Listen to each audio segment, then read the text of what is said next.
Thank you. Yeah, I was actually scared out of my mind to come into the solar industry. I was over at a company, so I'd go to car dealerships and remove the dents. So when I first met Anthony and Bo, I think they had a meeting with me, and I texted them like the next day, I'm not interested. And I think Bo was like, LOL, John said you were interested. So I don't know what happened. I just kept on following. I just kept listening to the videos, and then I started on POWUR, and I get out and I start making some cells. And my buddy from Advocacy Solar calls me up. He's like, "Hey, you should do solar." I was like, "Okay." I only know these guys on Zoom and stuff, so I go start selling Advocacy. Dude, I had to have like 5 different logins. I'm just not smart enough to do that complicated stuff. So I said, I'm out. And then, so he was ticked. He threatened to sue me. And then a little bit later, my buddies from Caliber, I used to knock doors for Dish One. They called me back, said, "Hey, we're doing solar now. We want you back." I was like, you know what? Maybe I'll give it a shot with you guys. So I go out and I sell 8 deals with them. And all of them get put on indefinite holds, and I'm waiting on hold like the IRS, trying to figure out where these deals are at. They're all, I won't mention names, but they're all like Freedom Forever and Sunrun deals. So I even have a customer right now calling me up from one of these deals, angry about the whole situation. And so I'll probably switch you over to POWUR here. But no, after that situation, I was like, I don't know if solar is for me. So I started working at farmers. And then I was like, you know what? I think I'm going to go hardcore on solar. So around December, I made the switch to go all in and all in on POWUR after I watched some of the convention meetings. And I had no idea that I could be in the top 25. So that's my story. And I think I'm sticking to it. The last time I did a training, I was 21. I was door-to-door sales. We were selling pest control door-to-door, and they're like, "Hey, let's hear Andy's pitch. Andy's doing good." So I get up there and I practice my pitch. I show them my door pitch. And afterwards, they're all speechless. Their jaws are like dropped 6 inches down. And then the manager, Glade, is like, I don't have any idea how he's doing that. So that was my experience the last time I trained. Let me share my screen with you. Let's get to business, kids. So we know that from Tom Cotter's training. Do you see that? Do you guys see my screen? You see it, Anthony? Can you hear me? You know what I'm saying? Yeah, I can see it. I cannot see it, brother. We see you, but not your screen, not what you're showing on your monitor. Correct. Let me hit. We see your face. Okay, now let me hit the share button. All right, I got to get better at this if I'm going to be closing deals, right? All right, so you have the discovery portion of the cell, and you have the education portion, and then you have the enrollment portion. So can anybody tell me like what the discovery portion is to them? What do you do in the discovery portion of the cell? You find out if they're a homeowner and possibly their credit score. So you get some preliminary information. That's correct. Anything else you want to, like, is there anything that you want to get that's absolutely crucial to this whole thing? Their energy bill and build rapport, their trust. Bingo. Get it. And like at the end of the discovery, we want to have a bill. We want to have an appointment. Then we're going to go into the education portion, and that's the slide decks. And then after the slide decks, we're going to go to the enrollment. That's the solo proposal. So as we talk about these objections, if you will follow the process, you will resolve these objections by following the process to a T. So just keep that in mind as we go through this. And I'm going to bring up some objections here that you guys brought up to me. This is Anthony sent this out. We got here's some objections that Anthony brought to me. I got a bid with another solar company that's cheaper. I don't want another loan on my name. Hey, I want to refi my house. I want to buy a car. I don't want that on my credit score. Why is the loan so expensive? I want to move in 2 years. I'm a renter. I don't know why that's an objection. I just say peace out. I'm just kidding. I'd ask for a referral. Hey, you guys Not already anymore. came by. What's that? So not anymore. You can do rentals. Wait. Oh, I thought you meant renter, like somebody who's renting that doesn't own the house. So this is a guy that owns a rental property. Yeah, we can do rentals. Okay, that makes more sense. Just not renters. Okay. Yes. We can. Okay, so we'll change the meaning on that. You guys already came by. Let me do some research. My roof is bad. I have projects I'm working on.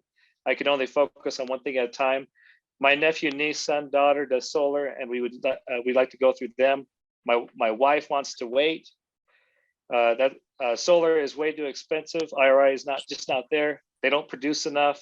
Yeah, my friend went solar, horrible company. They're out of business. Is there any objection that somebody here is just dying to have us talk about? One that I often get, Andy, is why should I go with your company over another? Why should I go with your company over another? When does that objection happen? It happens sometimes in the first interaction. Sometimes it happens at the second when I'm presenting a proposal. But it definitely comes up. Okay. So typically in the beginning, well, what are you doing right now to build value and power? This is your training, buddy. I want to hear what you have to say about it.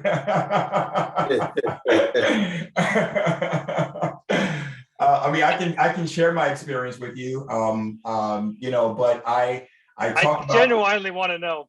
Well, you know what I tell them. So so the company begins with me, right? So your first interaction, I'm the representative of the company, and so I point out my strengths of how I've built rapport with them, how I've communicated with them, how I've made commitments to them to call them at certain times. I've kept those commitments. I asked them, has the competition reached out to you? Have they been communicative with you? If not, then that's a great sign, first of all, to show you the level of experience and dedication that you're going to get from my company. Okay. And then I begin to build on the fact that, our cost of goods model, the fact that we're pre-IPO, we've raised so much dollars in crowdfunding. We have, inventory, those kinds of things to help them understand that, we are a premier company. The fact that we're 61st on the Fortune 5000 list and that we're the fastest growing solar company in the industry, all those things mean something. I like it. I'm going to share this screen with you real quick. Boom. Okay. Wait, no, it's not there yet. Hold up. Let me come here. That one. Okay. Are you seeing my screen? Not yet? Yep.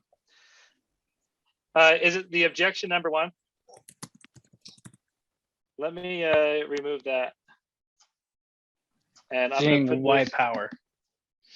Okay, are you seeing? Okay, why power? Perfect. So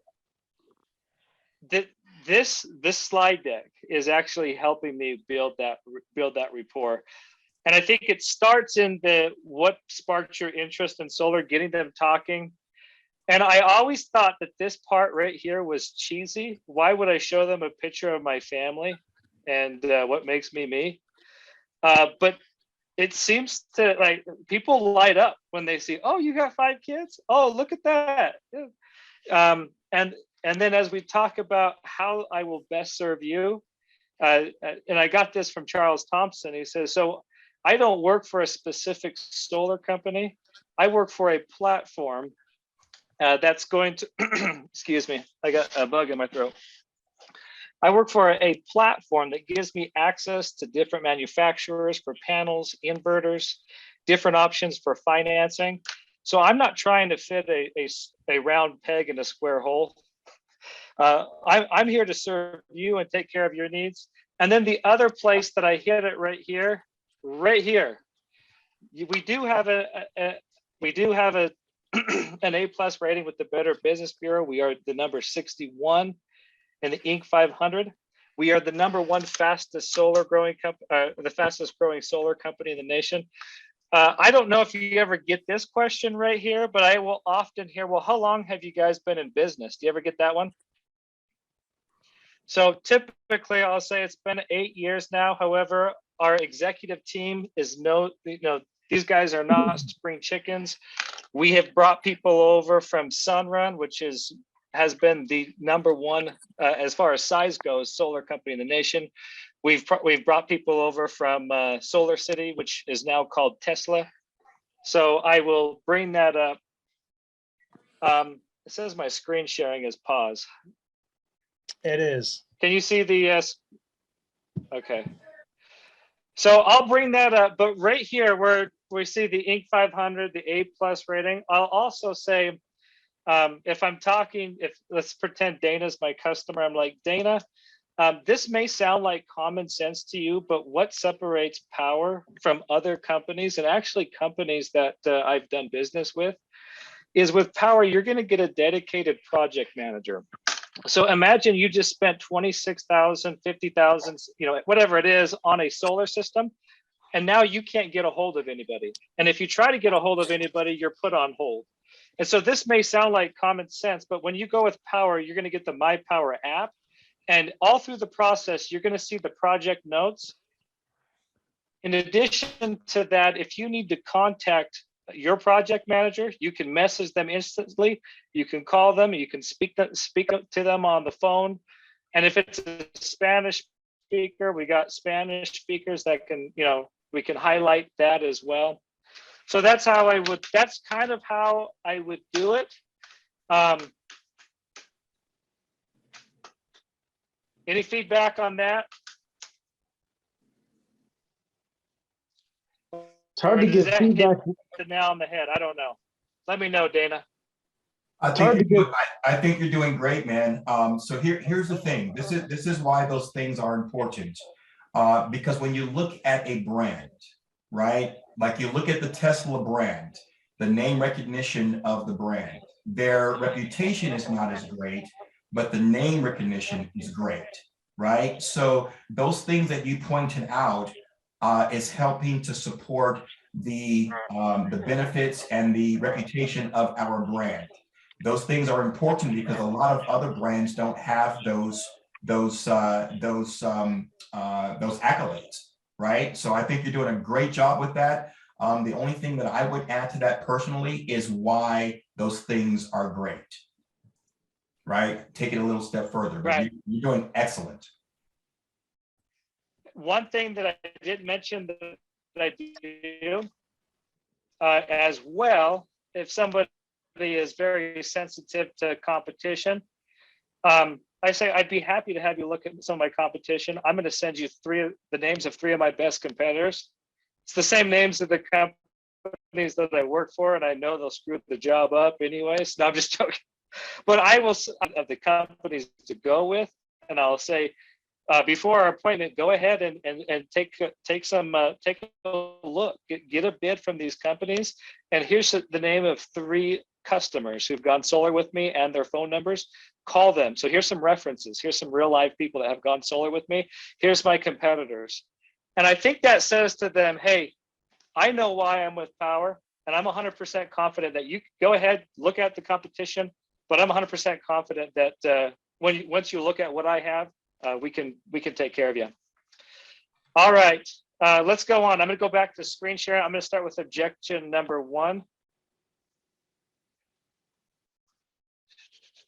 This is my first group meeting, so I kind of feel like an elderly gentleman right now. We move this out of the way. Okay, what screen are you guys seeing right now? Objection number 1, do you see that? Phone burner? Phone burner. Oh, that's good to know. That's the dialing that I've been using. That's your dialer? Yeah. All right. Talk to us about phone objections. So let's hit it. I got a bid that's cheaper. How many, so I got a bid that's cheaper. Typically where I'm seeing this happen is I ran through the entire presentation. Went through everything. They said, hey, that was so nice. Thank you for all the information. You're such a good salesperson. You did such a great job on the presentation. And then I call them back a week later and I'm like, hey, you ready to go solar? Oh, dude, I signed with the other guys. I got a bid that was cheaper than yours. Has that happened to anybody?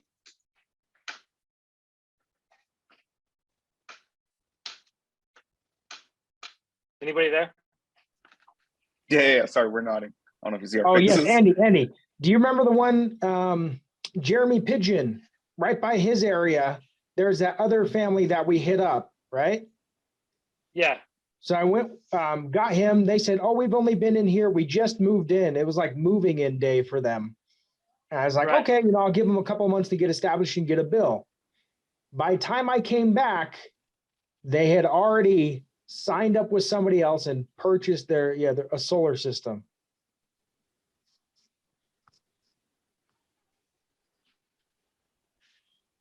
So yeah. So essentially what's happening there is the reason I got that objection is I didn't do a good enough job at the close to find out why they're not going. I mean, there's going to be people who legitimately want to get other proposals. They just got to see it. And so if I can rule everything else out and identify that, then I can back up, and I will always say, okay, absolutely, I'm going to give you an apples to apples price beat guarantee. So please get that information. I'm confident we're the best, but I want you to see that we're the best. So get those other proposals. I'm going to set a clear time to call them back. How long do you need to get the proposal? 3 days or a week? Okay, I'll set the appointment up. And then I'll also say in your email, you'll have your proposal. I'm going to send you 3 competitors that I'll give you their names and phone numbers to go ahead and start that process of getting other quotes. And then I'll give them 3 or 4 references of customers who've gotten installed. So I'll build that up with them, and then I'll call them back up and we'll start the process. One step that I got from Grant Cardone that I kind of want to try, I haven't tried this just yet, I just barely learned about that. When I call them back, and I think it's best to set a clear appointment, but when I give them a call back, what I want to try doing, and maybe I get some feedback on this, is say, okay, so which proposal did you like better? The other guy, whoever they went with, if it was Sunrun, if it was Sunrun or ours, if everything was equal, which one would you go with? Well, I'd go with yours. Oh, okay, well, why is that? And then let them explain why. Why else? Okay, just explain to me why ours is more valuable. Let's go ahead and get you started. The other thing is, hey, I'd go with Sunrun. Well, why is that? Okay, why else? Why else?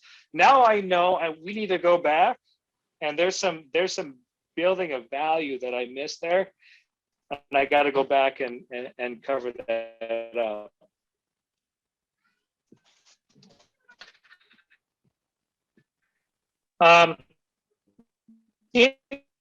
Any thoughts on that objection? Anybody getting that objection that wants to talk about that? So I'm wondering, we have about 15 minutes left. I don't know if you want to go through the objections and then maybe we can just kind of regroup at the end and go Did I over hear any somebody? objections. I need something to put this on. Andy? No. All right, I'll move on. Oh, go ahead. Hey, just keep going. Yeah, and then I'm here. We'll... Can you hear me? Yeah. You hear me okay? Yes, Andy, keep going. We only have 15 minutes Okay, left. Go. This one? All right, thank you guys. All right. Objection number 2, I do not want another loan. I want to refi my home or car. So essentially, if I'm getting this, I didn't do a good job in the slide deck, and I didn't do a good job in solo. So if you build inflation out, I need to help them understand that inflation is so real, it's gonna hurt. I've even said things like, hey, especially with people who are on a fixed income, I've said things like, hey, you may disagree with me, but I firmly believe we're headed into an inflationary period. Emotional. They'll get into the yes, we are heading into the inflationary period.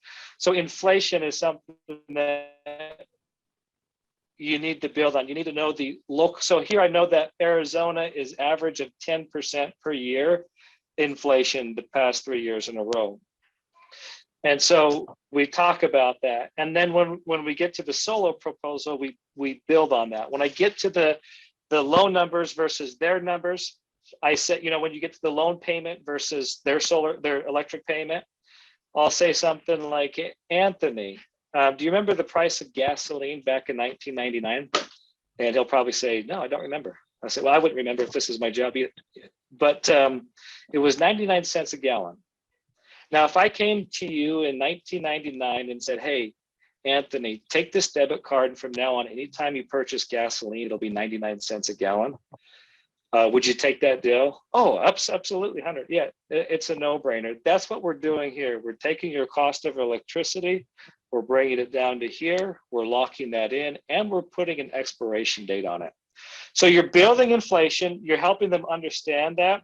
The other thing that you've got to build is renting versus owning. And so they've got to understand, and you can use, I like to pull up Zillow.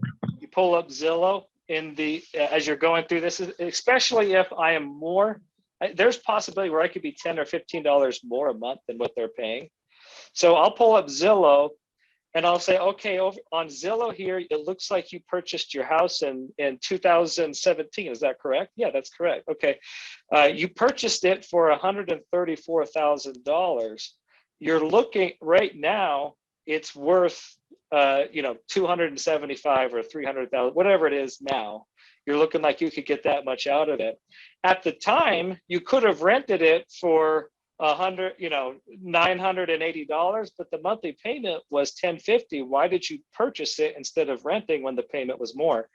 Well, you know, right, you would have walked away from all that equity, but now you can rent that thing out for $1,800, but your payment's still $1,050. You see how you locked in the cost and you gained all that back in equity? And so now I'm helping them see the vision of why. And I'm tying the loan to two things, and I'm also tying that loan to the positive effects of, hey, if I own a house, yes, I'm going to get a loan to purchase a house, but there's the excitement of the gain of equity. One of the things I like to say is, hey, when you rent and inflation comes in the housing prices, your boat sinks because there's holes in it. But when you own and inflation comes, your boat raises because you have, you know, your leaks are filled in. And if I have a solar system on my home that's producing $2,000 a year of this product called electricity, well, 5 or 10 years from now, when it's producing $2,000 or $5,000, you know, $5,000 a month of this product called electricity, can you see how that would add more value to my home? Can you see how the value of this would raise? Yes, I could see that, how I can add equity. All right, objection number 3, price is too high. I think that's pretty much the same thing as the loan amount's too high, the price is too high, everything. On this one though, all you say is, hey, everybody that goes solar says the exact same thing. We meet every Tuesday night at 7 p.m. It's a support group. We get through that. Let's get you qualified. What's the last 4 of your social? I'm just joking. But no, we're going to be going through the, we're going to hit renting versus owning. We're going to hit inflation. We're going to build the value into that. And then when this objection comes up, the price is too high. we got to take them back to, hey, you're already committed to, and this can be the price is too high on the loan. I don't want the loan either. We got to take them back to, hey, you look at what you're already paying. Now, when I show them the proposal on Solo, we look at, hey, in electricity, I let them know that this is if we have a 4% inflation rate. And then I ask them, and if I do a good job, this is how I know I do a good job through the whole process, because this is towards the end of Solo. They can see what they're going to pay if they stay with electricity. Then I ask them, does that sound like a fair estimation to you? And if I did a good job, they'll say, oh, that's an underestimation of what I'm going to pay. And so at that point, they're admitting, hey, I'm going to pay that number for electricity in the next 25 years. So it's nothing. I'm going to pay that anyway, unless I go Amish. And sometimes I'll say that, you're not going Amish on me, are you, dude? I mean, let's, all right, I'll move on. Next one. Objection number 4, you guys already came by. This one typically happens on the doors, or if you're cold calling, it's the exact same thing. What happened when they came by? So most of the time in my market, it's not another power guy. You guys may actually have had them talk to another power guy. I don't know. But for the most part, it's just another solar guy that came by. And so what I'll say is, hey, yeah, I don't see that you went solar though. Why not? And I'll let them explain why they didn't go solar. And then I'll just go back into the pitch. Well, you're familiar then with what Arizona's doing with the clean energy and renewable commitment? No, what's that? Well, Governor Ducey is pushing for 50% renewable energy by the year 2030. So if your home qualifies, you're looking at lowering the cost of electricity, raising the value of the home, and you're looking at some federal and state tax credits. All I would do today, I wouldn't do anything today, just grab a copy of the bill, and then I'd set up a time to come back, and I'd bring back a dynamic savings report. We'd take a look and see how much you'd save electricity, what the value of the home is, and what the federal and state tax credits are. How do you get the bill? I get it in the mail.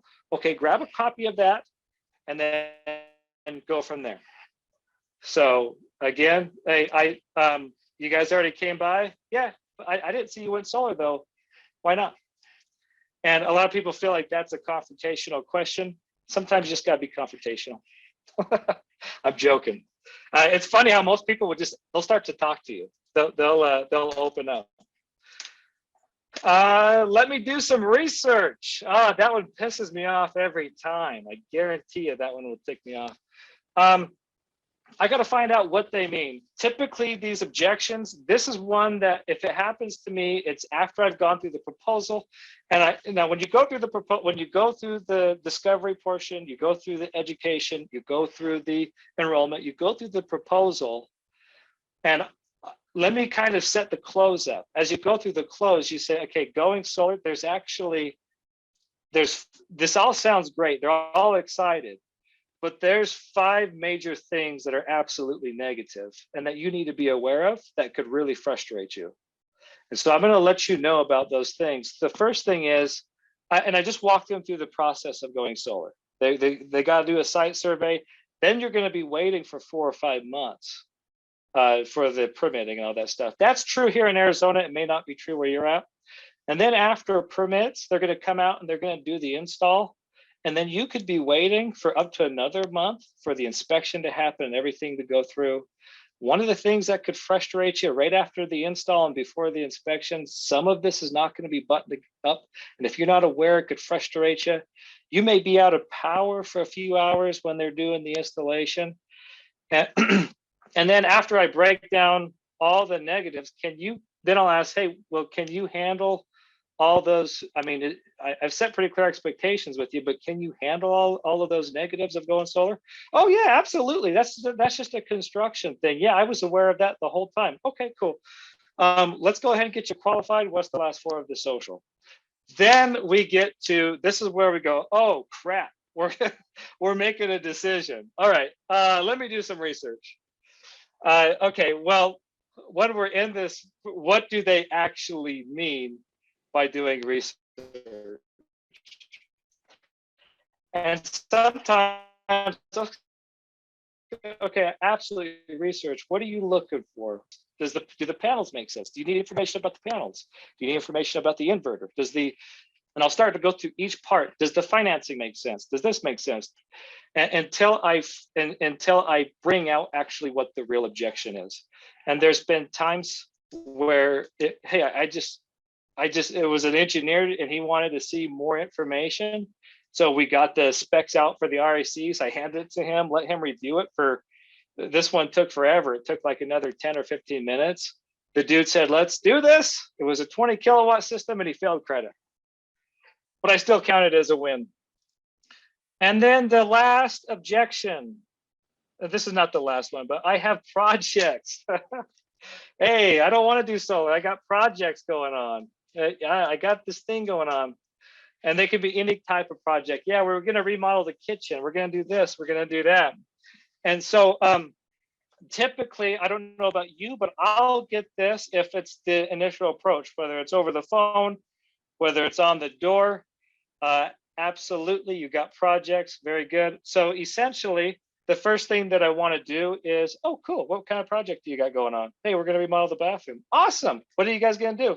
And maybe let them tell you about their project if they will. I mean, sometimes I find that if I let that be there, okay, cool. Well, this one, this is not going to interfere with that at all. All I'm going to do today is I'm just going to get a copy of the bill and then roll right into it.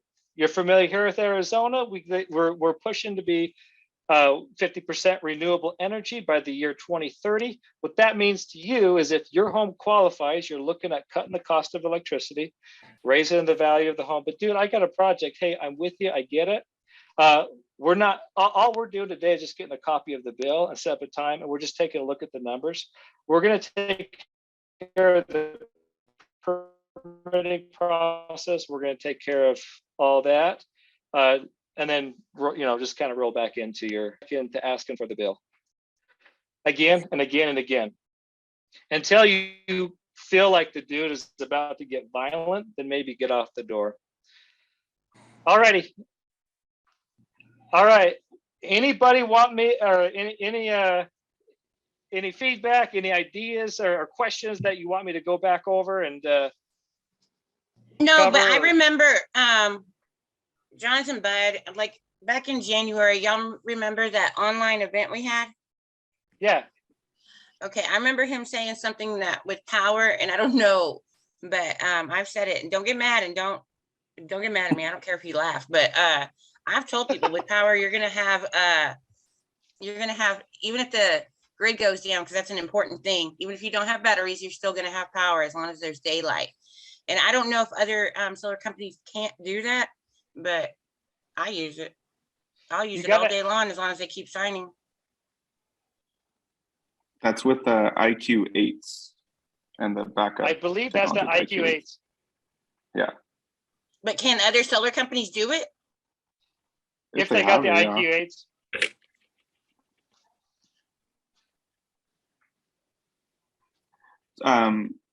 Little feedback. So I will say with the I don't want another loan in my name.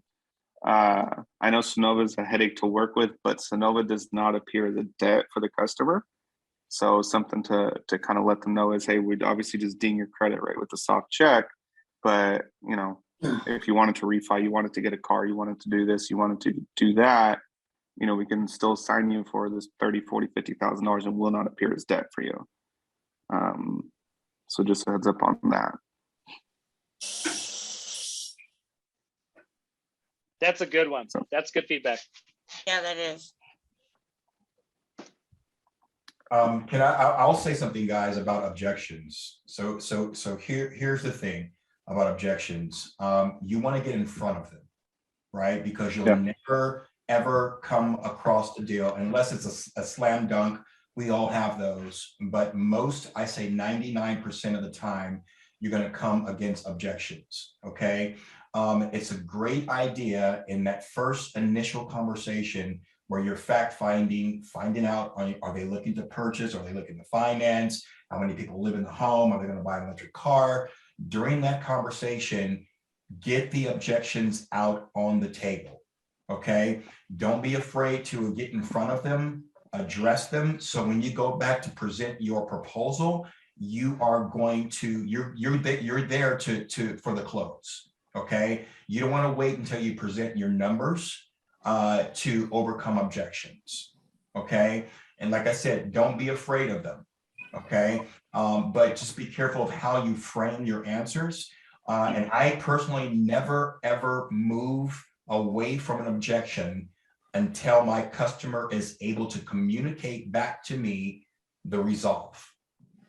Okay. If you do that, the confidence level in your ability from the customer's perspective is going to increase dramatically.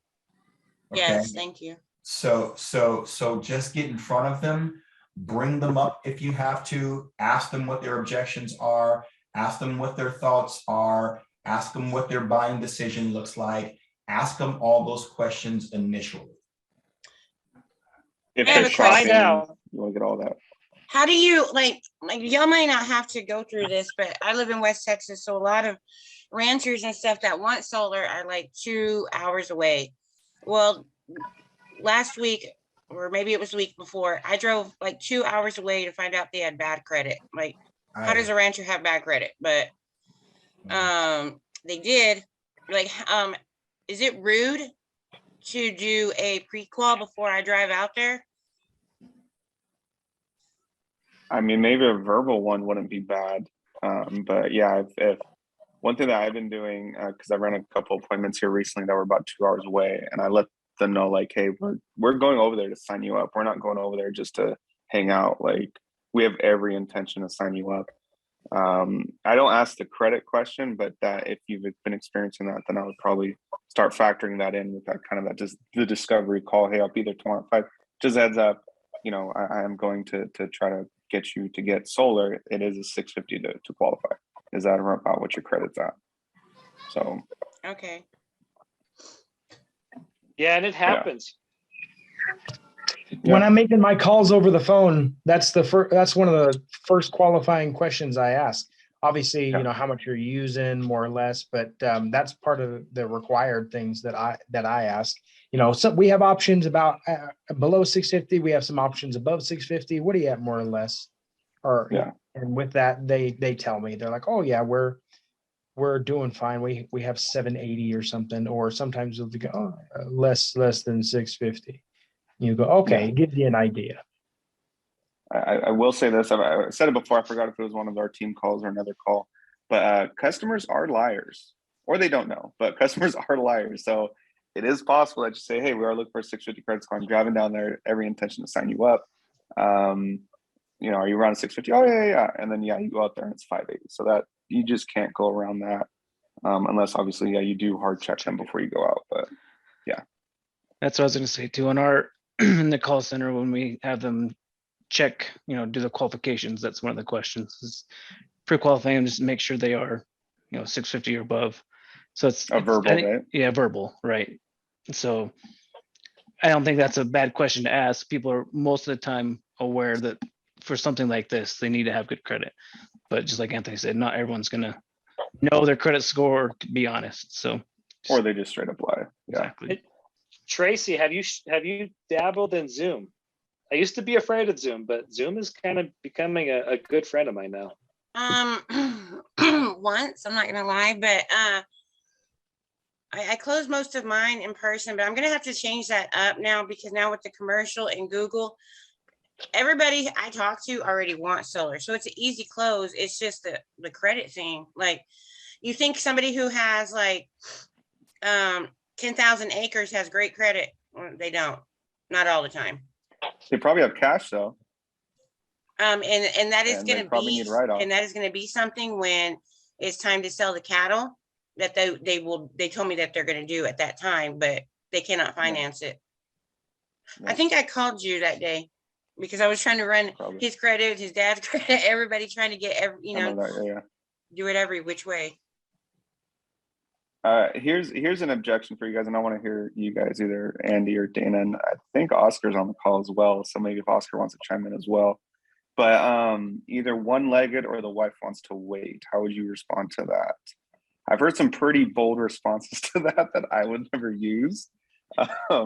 Andy, how Andy, would you respond to that? you've got the Grant Cardone. I remember this one exactly, Andy, or I remember this. Yeah, it worked in the fetcher canceled. No,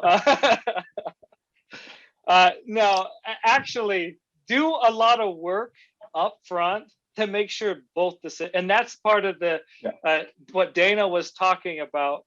That's part of the process. With everything else he was saying, if you took notes there, also make sure that the spouse is there.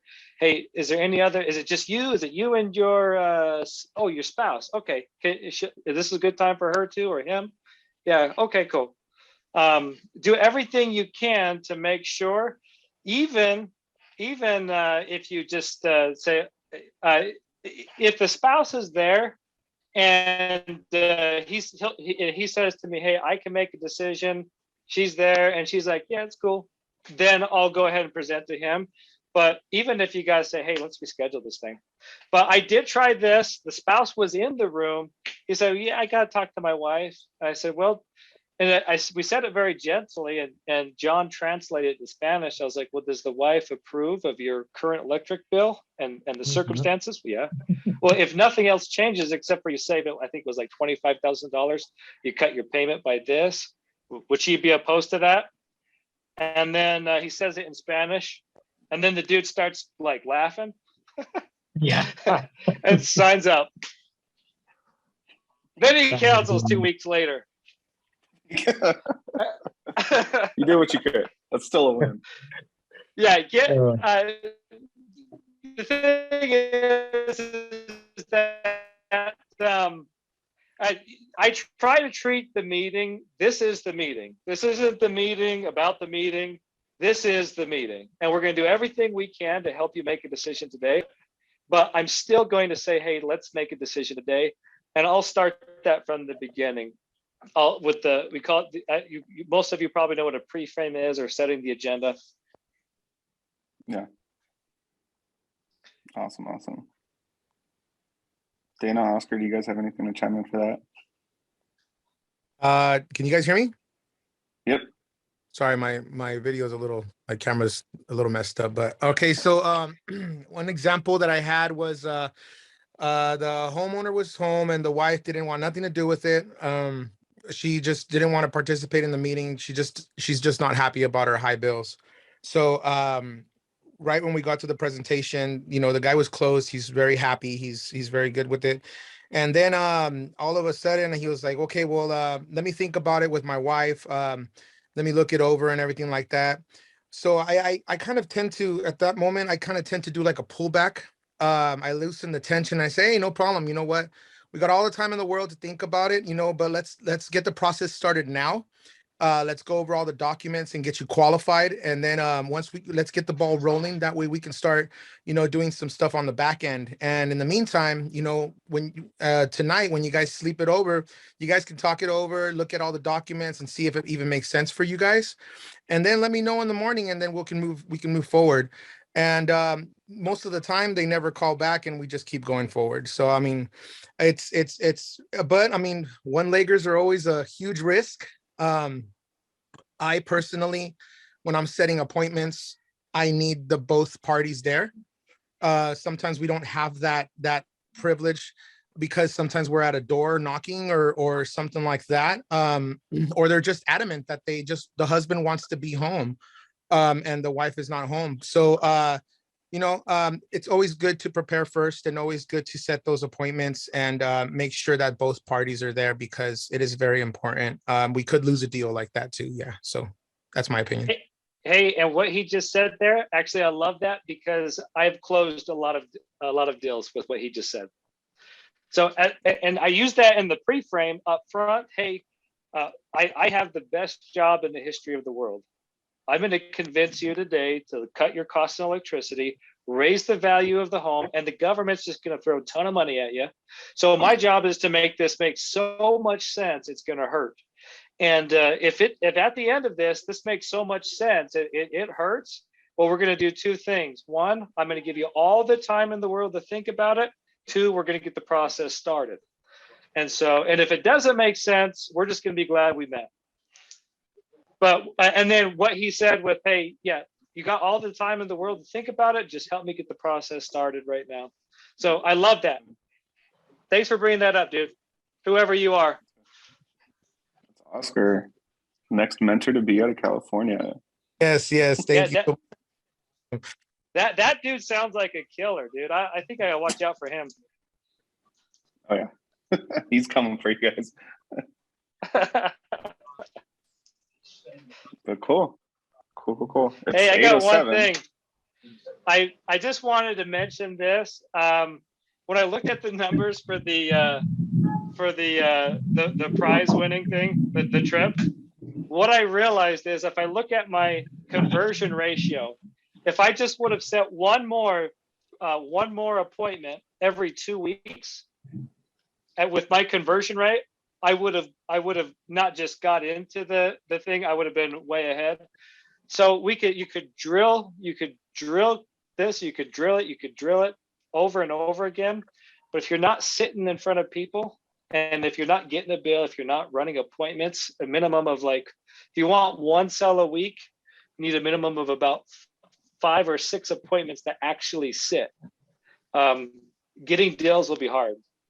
So it doesn't matter how good you are at resolving objections. If you don't have enough appointments, and if you don't have enough bills, it'll be for naught. Yep. That's good. It's good.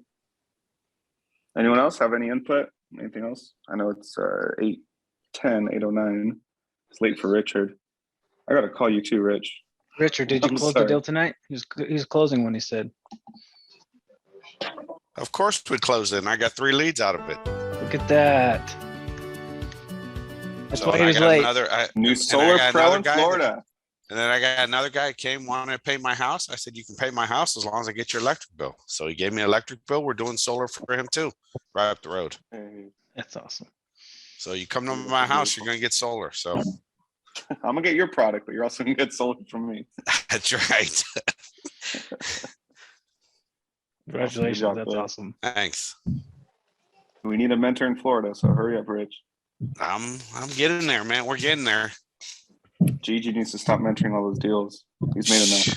He's a beast, man. He's a freaking beast, man. Yeah. He's so calm, cool, and collected about the whole thing that it's like, why wouldn't you? You know? It's awesome. Awesome. Cool.